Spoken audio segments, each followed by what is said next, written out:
I'm your college prep consultant, and I'm coming to you live to talk about the 21 answers, FAFSA answers to the biggest FAFSA questions. Okay, so first of all, I'm going to start out with, did you know that 7 in 10 FAFSA applications get denied? That is a big one. And it's due to mostly incomplete applications and just duplicating information on the FAFSA. I'll go into these additional questions. This is a 3 to 7 part series. I'll go into additional answering these questions later on. But first of all, I'm going to prepare this for you. All questions on the free application federal student aid application can generally be answered in an hour or so, but some of the questions, like I put here, may be a bit confusing. The FAFSA is confusing. Some say it takes a PhD to complete that application, and answering a wrong question can delay processing. So gather 21 of the top FAFSA questions here so that you can avoid mistakes and other snags with FAFSA processing. In this video today, I'm just going to cover probably like, let's say, the first 3 or 4 here or so.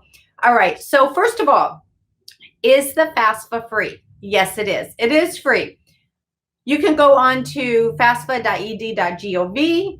However, like myself, there's several college prep consultants out there that will help you fill out the FAFSA, that know the ins and the outs of it and the 12,000 plus regulations to help you maximize and get the most for attending college and to offset the cost. Because as we all know, college costs anywhere from roughly $33,000 a year if you're going to an in-state school, if you're going to an out-of-state school or an Ivy League, say, for example, Stanford, Harvard, Yale, Princeton, etc., can range anywhere from $53,000 all the way up to $72,000. So it's a lot of money, and there's a lot of money in the FAFSA, but it will not cover all that. Okay, so yes, the FAFSA is free to fill out.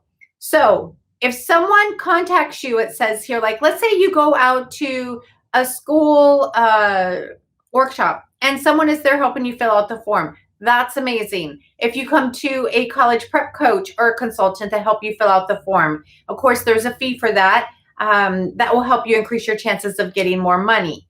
All right. So what do you do if you haven't picked your college? Should you still out the FAFSA? Well, of course, you're going to fill out your FAFSA if you have an idea of what colleges that you're deciding to apply to.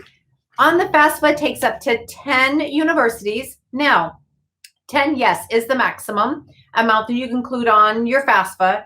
But don't worry, because sometimes students will have like 15 colleges they want to apply to. They'll put 10 on the FAFSA, and then later on get like 3 or 4 or 5 denied letters, and then add the others on there. You could do that too.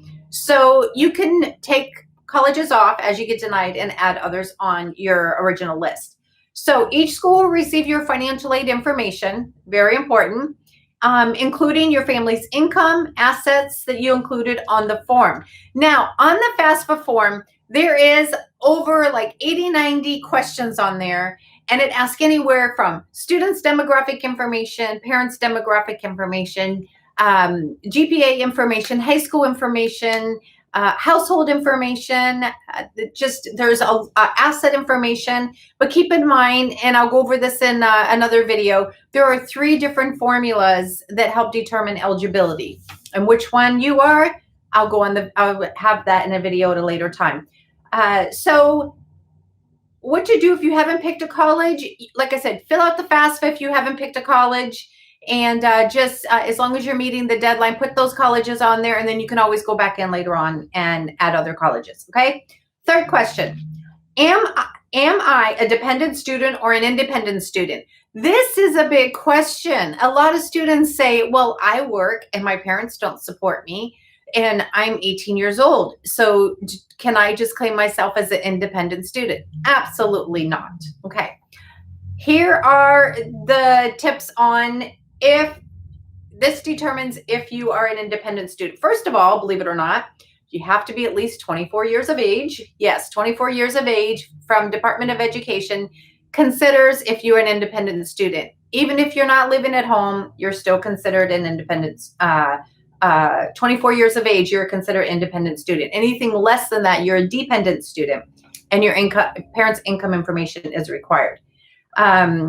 If you're a graduate student, you're considered an independent student. You're a veteran of the United States Air Force or Armed Forces, Marine Corps, Army, Navy. So if you're 17 to 18 years old, and you join the military and you fill out the FAFSA, you do not need your parents' income information.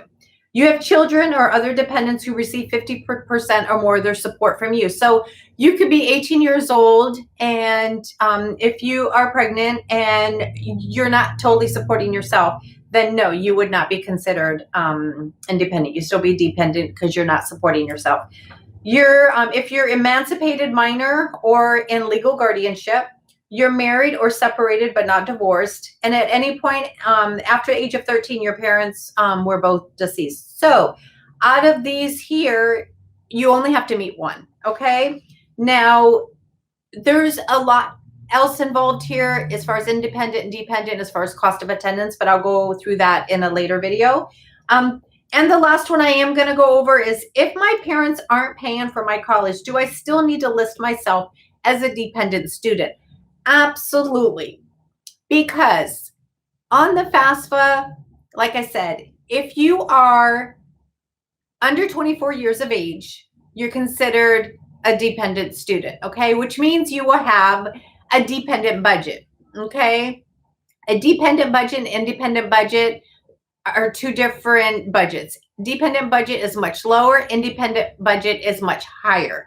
But yes, if your parents aren't paying for your college, you still have to include yourself as a dependent student, okay? So it says here, whether or not parents contribute financially to your college education doesn't affect your status as a dependent student. You have to meet one of the criteria above, like I just said, in order to be considered as an independent student. The FAFSA is based on your parents' ability to pay for you to go to college, okay? And I know some of you are like, but I'm 18, 19, 20, 21, 22. I totally take care of myself. My parents do not provide anything for me, any source of income. But unfortunately, until you're 24 years of age or you have a graduate degree, parents are responsible and their income is required on the FAFSA. Okay? And the upcoming segments, I will go over which parents' income do I put on the FAFSA form in detail. What do I do if my parents won't report their income? I'll go over that as well. Why does the FAFSA care if my parents attend college? That's a big one. What is the selective service system and why do I have to sign up for it? Can I get financial aid for multiple bachelor and master's degrees? Does my family make too much money for me to qualify for financial aid? And that's formula A, B, or C. And do I have to fill out the FAFSA every year? Is the FAFSA deadline the same for all states and schools? Let's see, can I make changes to my FAFSA form after submitting it? Can I skip FAFSA questions about assets? Do I have to be a U.S. citizen to receive financial aid? Should international students fill out the FAFSA? Should I fill out the form if I'm a DACA student? I will go over that. Do I have to accept all the financial aid I'm awarded? What happens if I take out federal student loans or I no longer need it? And do I need to change pre-populated answers on the renewal FAFSA? And the last question, number 21, is if FAFSA is a federal form for federal financial aid, does it have anything to do with financial aid from my college? So those are the 21 as of now. The biggest questions, and these are the biggest answers. My name is Shelly Rufin. I am an expert college prep consultant. This is my 29th year in the business, and I have been serving families, like I said, for 29 years. And my credentials, of course, I have a bachelor's degree, a master's degree in human services, a master's degree in clinical counseling, neuroscience, finishing a PhD in psychology, industrial organization, and my courses at Harvard University. So if you have any questions and would like a free consultation to learn more, text us at 951-261-9799 for a free consultation to see if you're eligible. Otherwise, this is, again, like I said, a series of 21 answers to the biggest FAFSA questions. Okay, stay tuned, and thank you so much. And make sure you subscribe to the channel down below here. Subscribe, okay?